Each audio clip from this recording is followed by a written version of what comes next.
Good morning students. आज का हमारा टॉपिक है मोबिलिटी। देखते हैं इसकी डेफिनेशन क्या होगी। पहले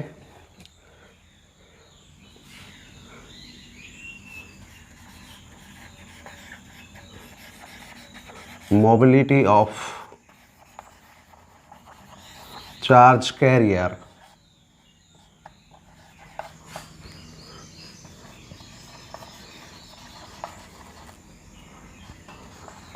responsible for current may defined as magnitude of drift velocity of charge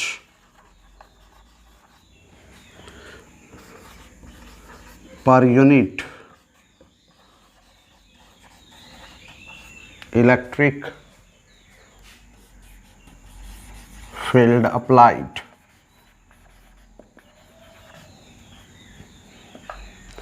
तो मोबिलिटी क्या होगी? Mobility of A charge carrier responsible for current may define as magnitude of drift velocity of charge per unit electric field applied।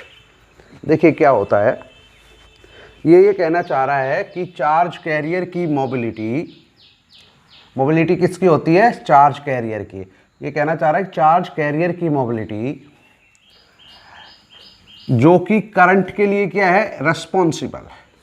अब पहले ये समझें, charge carrier की mobility जो कि करंट के लिए रेस्पॉन्सिबल, मतलब समझे आप कि मोबिलिटी जो होती है ना वो चार्ज कैरियर की होती है और मोबिलिटी की वजह से ही करंट होता है। उसको डिफाइन कैसे करेंगे? उसको डिफाइन करेंगे magnitude of drift velocity of charge per unit electric field applied. देखिए मोबिलिटी जो है उसको आप म्यू से लिखेंगे और ये तो खुद ही कह रहा है कि मोबिलिटी कितनी होती है? मैग्नीट्यूड ऑफ ड्रिफ्ट वेलोसिटी, तो वो तो ये हो गया। Per unit electric field applied, वो ये हो गया। जरा समझे, आपने इससे पहले वाला आर्टिकल किया था ना ड्रिफ्ट वेलोसिटी, तो उसमें आपने देखा था ना कि ड्रिफ्ट वेलोसिटी में देखो क्या हो रहा था। आप समझ रहे थे इस चीज को कि हो क्या रहा था कि वी पोटेंशियल डिफरेंस आपने अप्लाई किया, उससे क्या हुआ? यहाँ पे इलेक्ट्रिक फील्ड सेटअप हुआ। फिर यहाँ पे जो फ्री इलेक्ट्रॉन थे वो क्या हुआ? उन्होंने फोर्स महसूस किया फ्री इलेक्ट्रॉन्स ने, फिर वो पॉजिटिव एंड की तरफ मूव करना स्टार्ट हुआ। फिर जो फ्री इलेक्ट्रॉन्स जिस एवरेज वेलोसिटी से पॉजिटिव एंड की तरफ आ रहे थे वो एवरेज वेलोसिटी क्या थी? Drift velocity. तो ये जिस वेलोसिटी से इधर एवरेज वेलोसिटी से पॉजिटिव एंड की तरफ आ रहे थे वो थी ड्रिफ्ट वेलोसिटी, यानी वो वीडी थी। क्योंकि ये भी एक वेक्टर क्वांटिटी है तो ऐसे लिखेंगे। अब ये सीधा सीधा ये कहना चाह रहा है कि magnitude of A drift velocity per unit electric field applied, यानी वीडी अपॉन ई। अब देखिए आप ऑलरेडी जानते हैं कि वीडी की वैल्यू कितनी होगी। वीडी कितना होता है? आपने निकाला था उसमें आर्टिकल में, कितना होता है? वो था ई टाउ अपॉन एम, यही था ना। ये इलेक्ट्रॉन के लिए निकला था वहां, फ्री इलेक्ट्रॉन के लिए। यहां हम देख रहे हैं चार्ज के लिए, तो फिर क्या हो जाएगा formula? Q E tau upon M. तो ड्रिफ्ट वेलोसिटी का मैग्नीट्यूड ये हो गया फॉर चार्ज, और अपॉन ई है ई से ई कैंसिल हो जाएगा। तो फिर आपकी मोबिलिटी कितनी आ जाएगी? देखिएगा वो आ जाएगी आपकी क्यू टाउ अपॉन एम। अब मोबिलिटी चार्ज कैरियर की होती है। चार्ज कैरियर तो दो तरह के होंगे, पॉजिटिव चार्ज कैरियर और नेगेटिव चार्ज कैरियर। तो चलिए देख लेते हैं। मोबिलिटी फॉर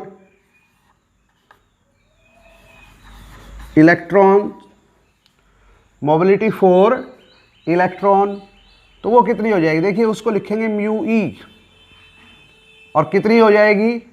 वो हो जाएगी आपकी Q, clear, Q tau upon M दिया हुआ है। ये देखिए यहाँ पे क्यू टाउ अपॉन एम। अब हम इलेक्ट्रॉन के लिए देखना चाह रहे हैं तो चार्ज की जगह क्या आएगा? इलेक्ट्रॉन का चार्ज, वो तो ई होता है। टाउ क्या है? Average relaxation time. तो इलेक्ट्रॉन के लिए देखेंगे तो ये क्या आ जाएगा? टाउ ई। और m क्या हो जाएगा, मास ऑफ द इलेक्ट्रॉन। ऐसे ही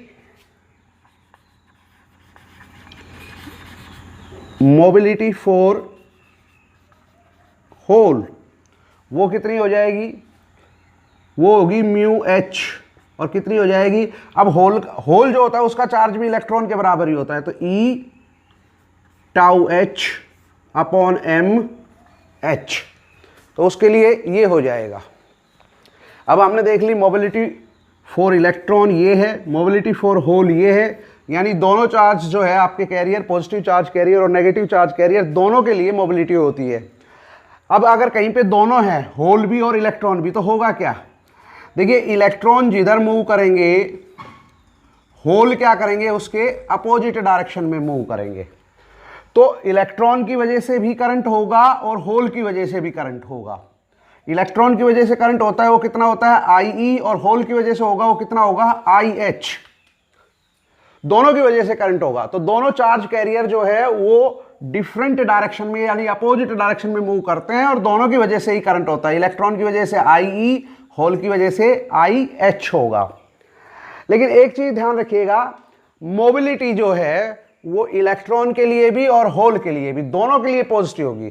चार्ज आपका चाहे नेगेटिव चार्ज कैरियर है चाहे पॉजिटिव चार्ज कैरियर है, मोबिलिटी जो है वो इलेक्ट्रॉन के लिए भी होल के लिए भी क्या होगी, पॉजिटिव ही होगी। इसकी एसआई यूनिट और देख लेते हैं। एसआई यूनिट ऑफ मोबिलिटी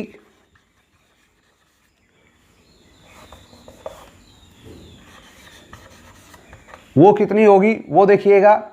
तो जो एसआई यूनिट होगी मोबिलिटी की वो होगी आपकी एम स्क्वेयर